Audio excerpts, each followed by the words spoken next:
സന്ധ്യാസമയത്ത് ഒക്കെ കുട്ടികളുണ്ടായാൽ അവരൊരിക്കലും നല്ല കുട്ടികളായി മാറുകയില്ല. ആ സമയം ഒരിക്കലും ലിംഗപൂജ അഥവാ കാമകളിക്ക് പറ്റിയ സമയമല്ല.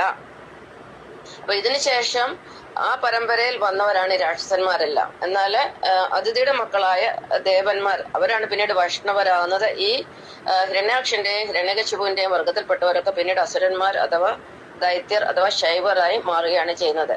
കശ്യപ മഹർഷി ജീവിച്ചിരുന്നത് ഹിമാലയ പർവ്വതത്തിന്റെ അടുത്തുള്ള അതായത് കാശ്മീർ ഏരിയയിലാണ്. അന്ന് കാശ്മീർ എന്നല്ല അവിടുത്തെ ആ സ്ഥലത്തിന്റെ പേര്. എന്നാൽ കശ്യപ മഹർഷിയുടെ പേരിനോട് ബന്ധപ്പെട്ടാണ് കാശ്മീർ എന്ന പേര് വന്നത്. അദ്ദേഹം അവിടെയാണ് താമസിച്ചുകൊണ്ടിരുന്നത്. പക്ഷേങ്കിൽ ഇവിടെ ദേവന്മാരും അസുരന്മാരും അതായത് സഹോദരിമാരുടെ മക്കളാണ് ദേവന്മാരും അസുരന്മാരും. അതിഥിയുടെ മക്കളാണ് ദേവന്മാര്, ദിതിയുടെ മക്കളാണ് അസുരന്മാര്. ഇവർ തമ്മിൽ ചേരാതെ വന്നപ്പോൾ ഈ അസുരന്മാർ അവിടെ നേരെ തെക്കോട്ട് നടന്നു. അങ്ങനെ തെക്കോട്ട് വന്നിട്ട് അവര് ഗോദാവരിക്ക് അപ്പുറമുള്ള ആന്ധ്രാപ്രദേശ്, ഇന്നത്തെ ആന്ധ്രാപ്രദേശിലാണ് അവർ വന്ന് സെറ്റിലായത്. പിന്നെയുള്ള കഥകളൊക്കെ ഞാൻ പറഞ്ഞിട്ടുണ്ടല്ലോ. ഗോദാവരിക്ക് ഇപ്പുറം ഉള്ളത് അതായത് തെക്കുള്ള ഭാഗം ദ്രാവിഡവർത്തവും വടക്കുള്ള ഭാഗം ആര്യാവർത്തവുമാകുന്നു. അപ്പൊ ആര്യാവർത്തത്തിലൊക്കെ അതിഥിയുടെ മക്കളായ ദേവന്മാരുടെ ഏരിയയാണ്. അപ്പം ഈ ആന്ധ്രാപ്രദേശ് അതായത് ഗോദാവരിക്ക് തെക്കുള്ള ഭാഗം എല്ലാം ദ്രാവിഡവർത്തമാണ്. അവിടെ അസുരന്മാരുടെ ഏരിയ ആണ്. പിന്നീട് ഉള്ള കഥകളൊക്കെയാണ് ഞാൻ ആദ്യം പറഞ്ഞത്. ഈ ഇവരുടെ പരമ്പരയിൽപ്പെട്ട ആളായിരുന്നു പിന്നെ പ്രഹ്ലാദൻ. അതായത് പ്രഹ്ലാദൻ അറിയാലോ, ഹിരണ്യകശിപുവിന്റെ മകനായിരുന്നു പ്രഹ്ലാദന്റെ ചെറുമകനായിരുന്നു മഹാബലി. ഇതിനുള്ള കഥകളൊക്കെ ഞാൻ കൃത്യമായിട്ട് നിങ്ങളെ പറഞ്ഞ് മനസ്സിലാക്കിയിട്ടുണ്ട്. അപ്പം ഇതിൽ നിന്ന് എന്താ മനസ്സിലായത്? ദേവന്മാരും അസുരന്മാരും സഹോദരിയുടെ മക്കളാണല്ലേ. ഒരേ അച്ഛന്റെ രണ്ട് സഹോദരി മാതാക്കളുടെയും മക്കളാണ്. എന്ന് വെച്ചാൽ ഇവർ സഹോദരന്മാർ തന്നെയാണ്.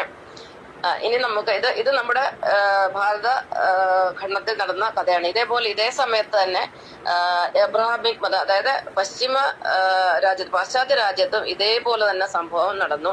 അപ്പൊ ഇവിടെ കശ്യപ മഹർഷിയുടെ ഒക്കെ പിതാമഹനായിട്ടൊക്കെ വരുന്ന ബ്രഹ്മാവാണ്.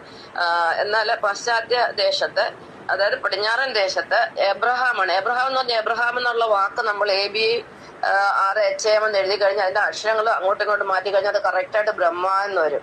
അപ്പം എബ്രഹാം തന്നെയാണ് ബ്രഹ്മ. അപ്പൊ അവിടെ എബ്രഹാമിന്റെ സന്തതി പരമ്പരയിൽപ്പെട്ടവരാണ് ഇസ്ലാം മതവും ക്രിസ്തു മതവും.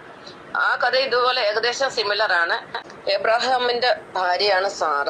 അവർക്കൊരു തോഴി അഥവാ ഒരു വേലക്കാരി ഉണ്ടായിരുന്നു. അവരുടെ പേരായിരുന്നു ഹാഗർ. കുറെ വർഷം എബ്രഹാമിന് സന്തതികളില്ലായിരുന്നു. പിന്നീട് ഭാര്യയായ സാറയുടെ സമ്മതപ്രകാരം എബ്രഹാമിന് ഈ വേലക്കാരിയായ ഹാഗറയിൽ ഒരു പുത്രൻ ജനിച്ചു. ആ പുത്രന്റെ പേര് ഇസ്മായിൽ എന്നാണ്. എന്നാൽ ഇസ്മായിൽ ഉണ്ടായി കുറെ കഴിഞ്ഞപ്പോൾ